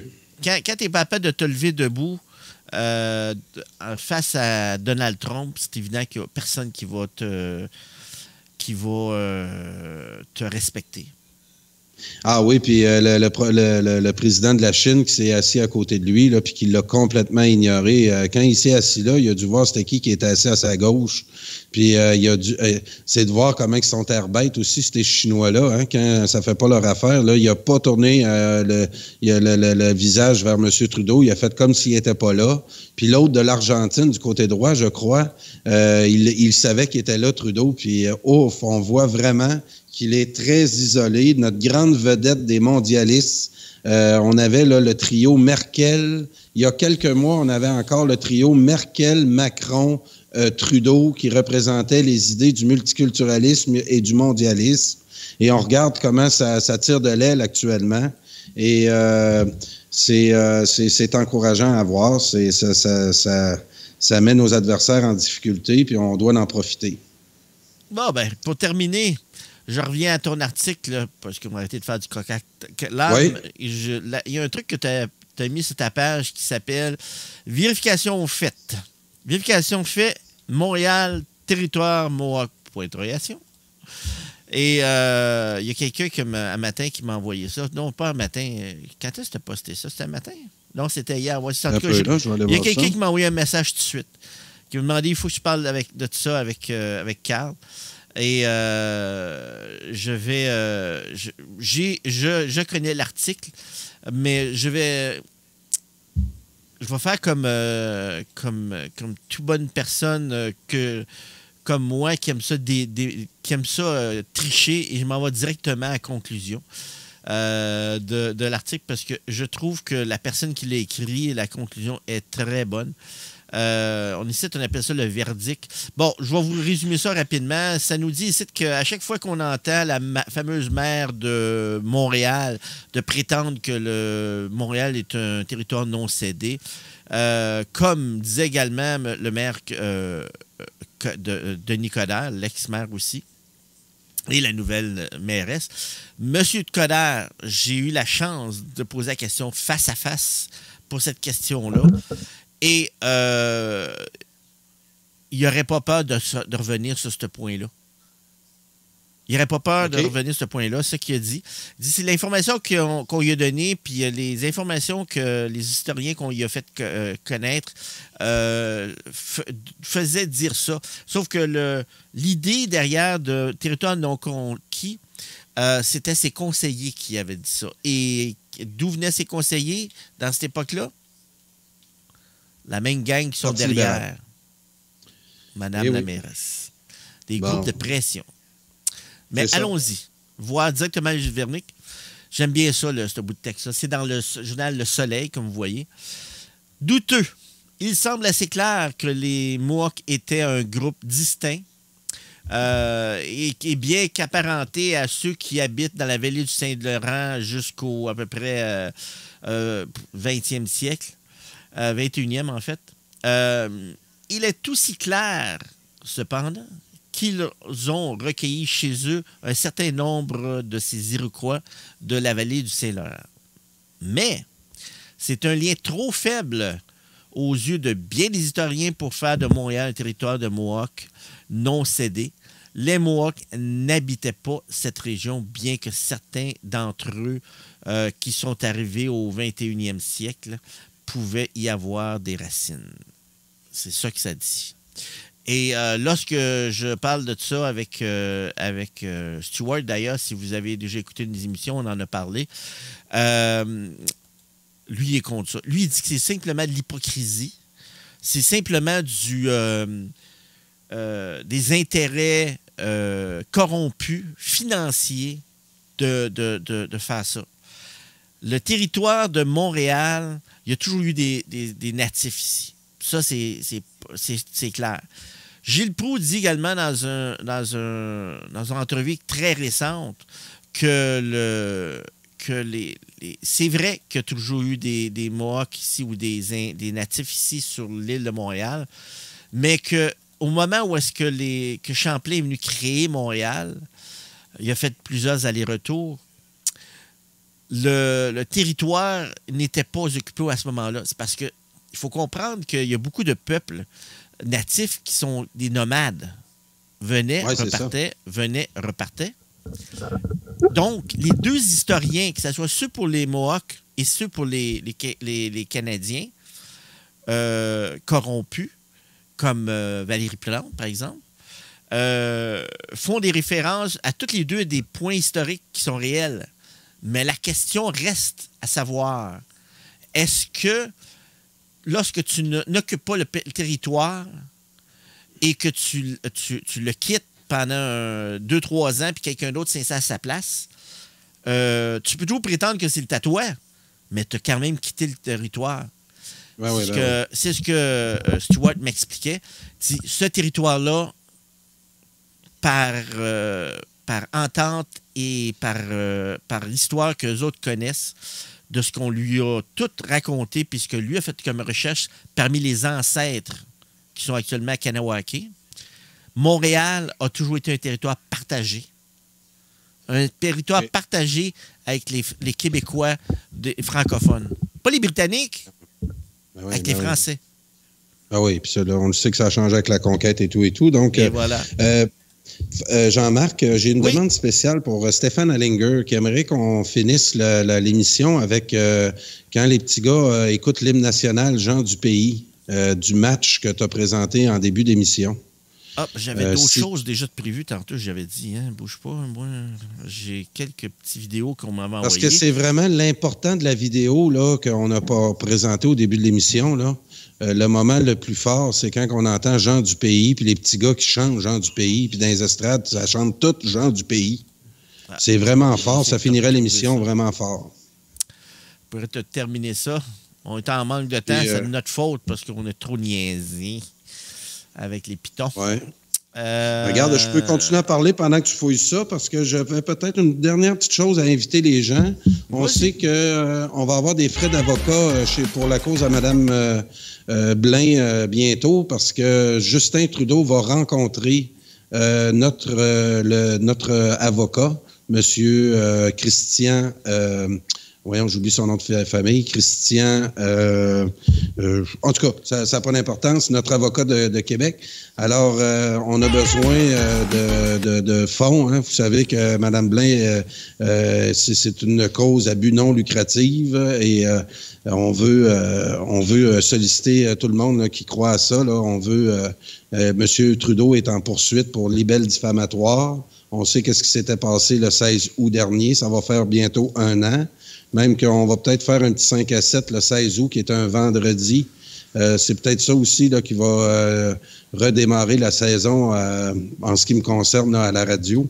Bref, le 16 juillet, Justin Trudeau rencontre l'avocat de Mme Blain. Puis on invite les gens à donner sur la page Facebook de M. Michel Trudeau ou sur la page de Mme Blain. Vous avez toutes les indications là, pour donner à la cause. Bien, il faut savoir surtout que Mme Blain n'a pas les moyens que M. Trudeau a pour, je dirais pas se défendre, mais pour contre-attaquer, car lui s'équipe avec plusieurs avocats. Et en tant que premier ministre, il a le droit à tous les avocats du gouvernement canadien en plus. Donc, oui, puis voici la différence. Aussitôt que tu vas être prêt, tu me le diras. Je peux aussi vous parler d'autres petits sujets. Il y a Jean-François Racine cette semaine qui va venir sûrement nous parler du maire Steinberg au Journal du Soir. Suivez ça. On a Monsieur Pallister là, du Manitoba, lui, on n'a pas su qu'est-ce qui s'était passé avec la rencontre où il voulait faire signer tous les autres premiers ministres qui étaient contre le projet de loi 21. On n'a pas eu de suite à ça. Moi, je pense encore une fois, là, il y a dû avoir certains coups de téléphone. Les fédéralistes doivent se parler entre eux autres en ce moment. Puis ils doivent dire, hey, si vous voulez vraiment faire éclater le pays, continuez de même, les gars. Vous êtes en train de monter les Québécois tout contre le Canada. Là. Arrêtez ça puis ça presse. Donc, peut-être qu'il n'a pas donné suite à ça parce que il y a certains qui ont conseillé d'arrêter. Ah oui, n'oubliez pas aussi que le Québec est dans une compétition à Halifax de rugby. Puis, donc, on va suivre ça pour vous autres. Puis, qu'est-ce que je pourrais vous dire aussi? Ah oui, l'autre chose, très difficile pour le Parti libéral d'attaquer la position de Legault aussi face aux attaques qu'il y a des autres premiers ministres. Suite à la menace de Pallister de faire une motion commune entre tous les premiers ministres de l'Ouest canadien, M. Legault a répondu qu'il était maître chez lui. Donc là, il venait de plaquer le Parti libéral aussi. Il est très dur d'un parti qui a inventé le slogan d'essayer de trouver de quoi de logique à la population pour dire quoi que ce soit contre ça. Donc, leur propre slogan au Parti libéral se retourne contre eux autres. Ben, donc, c'est merveilleux. Donc, si tu avances, là, Jean-Marc, parce que là, tu es pendant le supplémentaire. J'ai fait exprès. OK. Parfait. Fait que avance ça, là, quasiment juste à la fin. Puis il paraît que l'hymne national, c'est Stéphane Hallinger qui vient de me retexter. Il dit, on veut absolument... Ah oui, là, je pense... avance encore. Puis moi, je veux vous laisser là-dessus parce que aussitôt là, qu'on va avoir des équipes nationales dans tous les sports, c'est pas juste à la Saint-Jean-Baptiste qu'on va pouvoir être fiers d'être Québécois. C'est à tous des événements, des compétitions internationales. Donc, imaginez pour les brasseries, les bars, comment ça va susciter de l'intérêt. Juste les matchs Canada-Québec dans le hockey, dans d'autres compétitions, ça va être vraiment le fun pour tout le monde. On va vraiment avoir une rivalité significative. Entre le Québec et Montréal, ça nous divisait entre nous autres. Tandis que là, ça va solidariser l'ensemble du Québec face à d'autres compétiteurs qui vont jouer contre le Québec. Pas juste le Canada, mais d'autres. Moi, des équipes. Moi, j'ai hâte de voir aussi le premier match Russie contre Québec. Ça va être des matchs électrisants. Russie contre États-Unis, Québec contre la Suède. On va pouvoir vraiment, ça va motiver nos jeunes à pratiquer encore plus des sports. Ça va, c'est vraiment logique. Puis, OK, là, ils ont la coupe. Puis, je me ferme, Jean-Marc, tu pourras... Merci à tout le monde d'être présent. Je te laissais terminer le temps qu'on se rende au bon point. L'hymne national. Ouais. Je vais l'écouter, moi. Je ferme mon micro puis j'écoute en direct sur YouTube. Ah, ben, je vais faire mieux que ça. Je vais te le fermer de main. Tu ne pourras pas t'entendre. Bon. Voilà. Donc, parce qu'ils n'aiment pas ça s'entendre parler en écho. Moi, je suis habitué, là, mais eux autres, les amateurs ou les... Méchant Jean-Marc. Bon. Ouais, c'est ça. Donc, merci pour tous ceux qui nous ont envoyé des sujets ce matin, en passant. Et ça va toujours nous faire plaisir. Bon, je pense que je suis rendu à ce moment-là. Voyons voir comment ça sonnait. On devrait l'entendre bientôt, j'espère.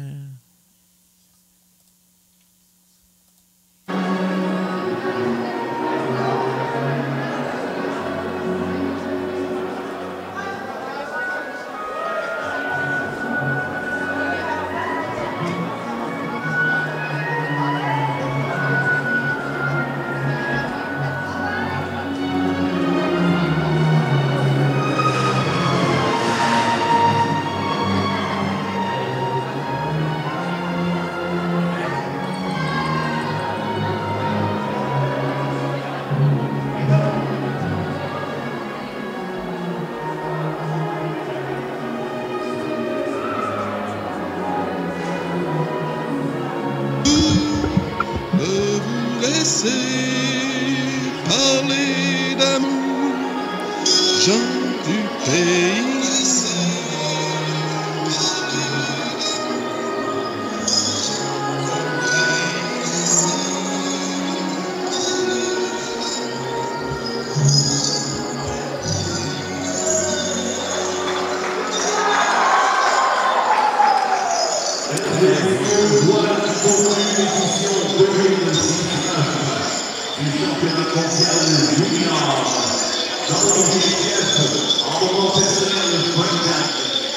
Et voilà, c'était le résultat, notre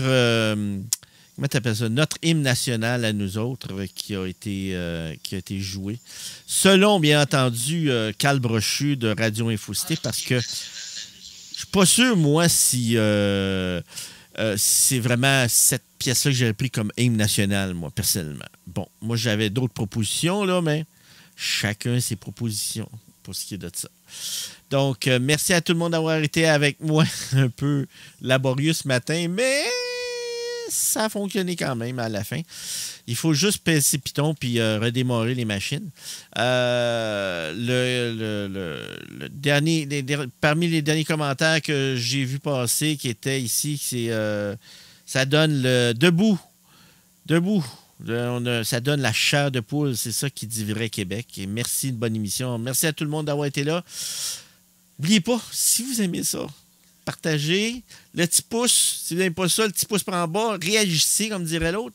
Et partagez, que ce soit la page Facebook, que ce soit le lien de Radio Infocité pour la radio, le site web. Partagez, c'est la même méthode. Puis si vous avez quelques moyens que ce soit et il vous reste quelques fonds quelque part, gênez-vous pas pour venir nous...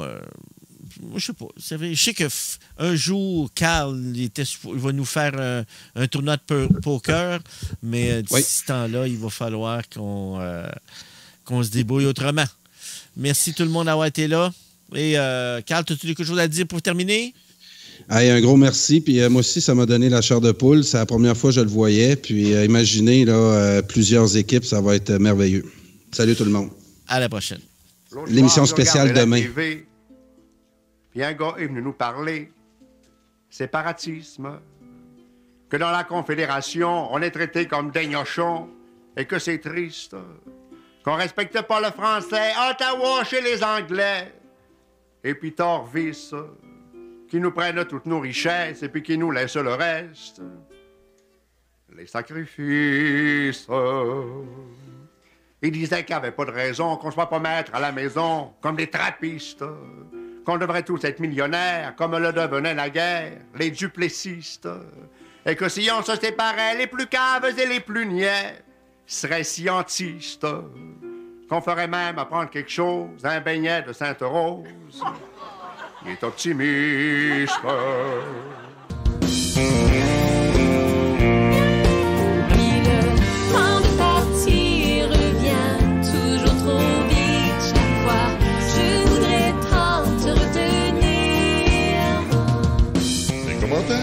N'hésitez pas. Écrivez-nous. studio@radioinfocité.com